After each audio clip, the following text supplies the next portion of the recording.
जय हिंद दोस्तों, मैं रविंद्र फौजी आज बात कर रहा हूँ राष्ट्रपति चुनाव की। और राष्ट्रपति चुनाव के नाम पर जो दलितों के मुंह पे थप्पड़ मारा गया बीजेपी की तरफ से, जो इस देश की बदनामी हो रही है, उसके बारे में मैं बात करूँगा। आप ज़रा ध्यान से सुने और जिसको अच्छा लगे वो शेयर करें। ये बात बीजेपी के विरोध में है तो कुछ बीजेपी भगत दूर ही रहे, इस वीडियो को न देखें। अभी से मैं उनको बोलता हूँ दूर चले जाओ। हमारे दलित भाई जरूर देखना कि आज भी आपका किस तरह अपमान किया गया है और आप खुश हो रहे हो। तो मैं सबसे पहले आपको बताता हूँ राष्ट्रपति चुनाव की प्रक्रिया में जो बीजेपी ने हमारे राष्ट्रपति के कैंडिडेट घोषित किए हैं रामनाथ जी को। तो आपको बता देता हूँ कि रामनाथ जी 17 साल से वकालत कर रहे हैं, राज्यसभा सांसद भी रह चुके हैं और फिलहाल में वो बिहार के राज्यपाल भी हैं। इतने अच्छे आदमी हैं और हम चाहते हैं कि एक अच्छे और एक मजबूत आदमी देश के राष्ट्रपति बने। बहुत अच्छी बात है, मैं भी उनको बधाई देता हूं। लेकिन अब बीजेपी ने इस बात को किस तरह पूरे देश के किरकिरी करवाई है और दलितों के बदनामी की है, उसका सुनो।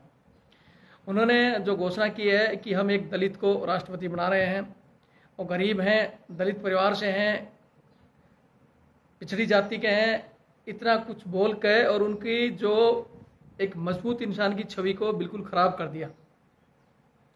विदेशों में या कहीं भी ऑल वर्ल्ड में आज जो बात होगी क्या होगी कि भारत के राष्ट्रपति के रूप में जिसको हम चुनाव में ला रहे हैं वो मतलब दलित है, गरीब है, पिछड़ी जाति का है। सिर्फ इसी वजह से उसको राष्ट्रपति बनाया जा रहा है। तो आप लोग क्या चाहते हो? आज बीजेपी एक तरफ तो बात करती है डिजिटल इंडिया की और आज पूरे देश पूरी दुनिया के सामने वो घोषणा कर रही है कि हम एक कमजोर पिछड़ी जाति का राष्ट्रपति बना रहे हैं। अगर राष्ट्रपति घोषित करना ही था उनको तो उनकी काबिलियत बताते दुनिया को कि वो वकील है, मजबूत इंसान है, राज्यपाल है आज और राज्यसभा सांसद भी रह चुके हैं। तो बहुत अच्छा होता दलितों के लिए भी, देश के लिए भी, कि हाँ एक मजबूत इंसान को बनाया गया जो मजबूत है। लेकिन उनकी छवि खराब करी गई ये बोल के कि वो सिर्फ दलित हैं, गरीब हैं और इसलिए हम उनको बना रहे हैं। दलितों को अब वोट लेने के लिए इसने जो ट्रम्प कार्ड खेल दिया, लेकिन वो ट्रम्प कार्ड मैं कह रहा हूँ इनके मुंह पे थप्पड़ है। मतलब आज तुम्हारा दलित का पढ़ा हुआ इंसान भी सिर्फ दलित और कमजोरी की वजह से राष्ट्रपति बन रहा है। अगर अच्छी तरह दिमाग लगाओगे तो दलित लोग जितने भी हैं समझ जाओगे कि तुम्हारी आज भी पढ़ाई लिखाई रुतबा सब कुछ नहीं है। अगर तुम्हें कहीं सांसद बनाया जा रहा है या कहीं भी कुछ अच्छा पद मिल रहा है तो सिर्फ तुम्हारी दलितता की वजह से, ना कि तुम्हारी काबिलियत की वजह से। अब मैं इस वीडियो के माध्यम से उस चुनाव आयोग को, हमारे देश के उच्च न्यायालय को बताना चाहता हूं कि अब क्यों आंख बंद करके बैठे। हमेशा बोलते हैं कि चुनाव में कोई भी जातिवादी, धार्मिक इन चीज़ों को नहीं लाएंगे, तो क्यों बीजेपी ने ये जातिवादी कार्ड खेला? क्या ये गलत छवि नहीं है पूरी दुनिया के सामने कि हम अपने राष्ट्रपति पद के लिए ही जातिवाद कर रहे हैं? दोस्तों दिमाग लगाओ। जब भी वोट आते हैं राम मंदिर का मुद्दा लाती है, राम मंदिर बढ़ाएंगे, हिंदुओं का वोट ले लिया। 3 तलाक के नाम पे इसने मुस्लिम महिलाओं के वोट ले लिया और किया क्या? कुछ नहीं किया। तो मैं बताना चाहता हूँ आप लोगों को, सुधर जाओ और ये चुनाव आयोग को और इनको सुप्रीम कोर्ट को, सरकार को फटकार लगानी चाहिए कि देश की छवि को खराब ना करें। आपको अच्छी तरह पता है कि राष्ट्रपति नहीं एक कठपुतली चुनना चाहते हैं जो इनके इशारे पे घूमता रहे यूं। अगर देश का राष्ट्रपति मजबूत होगा तो सरकार के किसी भी गलत निर्णय को रोक सकता है। सबसे बड़ा सार्वजनिक पद है और सबसे पूरी ताकत हमने राष्ट्रपति के हाथ में दी हुई है।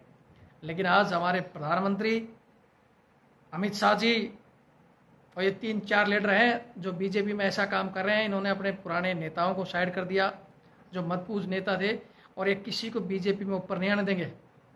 जो भी अगर थोड़ा बहुत अच्छा लीडर है उसको साइड कर दिया जाएगा, दबा दिया जाएगा। ये सिर्फ 4 आदमियों की रणनीति चल रही है इस देश में और ये सब अपने आप को सबसे ऊपर मानते हैं। और जो बीजेपी भगत हैं उनको मैं फिर कहना चाहता हूँ कि जब भी कोई बुरा काम होता है, गलत काम होता है या देश का काम होता है, उसमें देश का साथ दो। पार्टी बाद में है, पहले एक इंसानियत होती है। और मैं इंसानियत के नाते कहना चाहता हूं कि ये निर्णय गलत लिया गया। जातिवादी और धार्मिक नाम पर जो राष्ट्रपति को चुनाव लड़ा जा रहा है ये हमारे देश के लिए बिल्कुल भी बेकार मसला है। और दलित भाइयों को फिर कहता हूँ, मैं ये नहीं कहता कि दलित को मत बढ़ाओ या उसको मत बढ़ाओ, लेकिन काबिलियत, उस इंसान की काबिलियत दिखा कर फिर बढ़ाओ कि हाँ, और वो काबिलियत है उनमें, लेकिन उसके बावजूद उन्होंने छवि खराब की है। मैं चाहता हूँ कि दलित मिलकर एक याचिका दायर करें कि इन्होंने अपमान किया है दलितों का, और देश की तरफ से हो सकता है, हम विचार कर रहे हैं, हम लोग भी अब याचिका दायर करेंगे कि सबसे बड़े जो संवैधानिक पद है उसमें इन्होंने जातिवाद का जो निर्णय लिया है वो गलत है। आज के लिए मैं इतना ही कहूँगा। मिशन तिरंगा से हटके जो मैं बात करता हूँ, कभी कभी कुछ लोग कहते भी हैं कि एक ही मुद्दा रखो। तो दोस्तों, इस देश में रहने और खाने के नाते हमें, हमारा फ़र्ज़ बनता है जब भी कोई देश में देश विरुद्ध कोई कार्रवाई होती है उस पर बोलना बहुत ही ज़रूरी हो जाता है।